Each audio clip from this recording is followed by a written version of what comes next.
Miért szeretek vállalkozó lenni? Jó, akkor egy pillanatot várjál csak, mert teljesen az agyam le nullázódott. Jaj, baszom meg az anyját neki.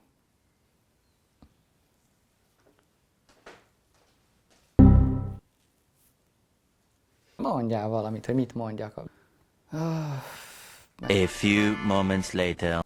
Igen, ez így a fejemben megvan, csak én ezt nem tudom így lemondani.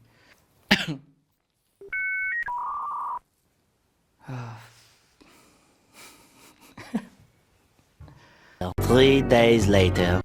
Tehát hogy szólt a kérdés? Mindjárt még egy fél percet, mert mindjárt így megy a fejem össze-vissza minden. 3 weeks later. Miért lettem vállalkozó?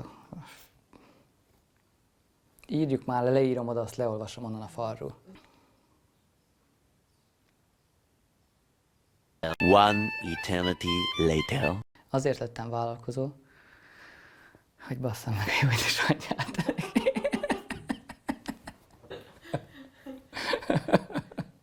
Már rám is izzadt a ruha, bassz meg. Azért lettem vállalkozó, hogy megpróbáljam... Nem. Okay. Azért lettem vállalkozó, hogy a saját magam ura legyek, a saját időbeosztásomat én tudjam megadni, és jó,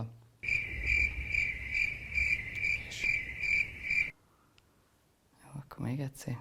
2000 years later. Azért lettem vállalkozó, hogy a saját magam ura tudjak lenni, ne függjek mások időbeosztásától, és elegendő időt tudjak a családommal tölteni.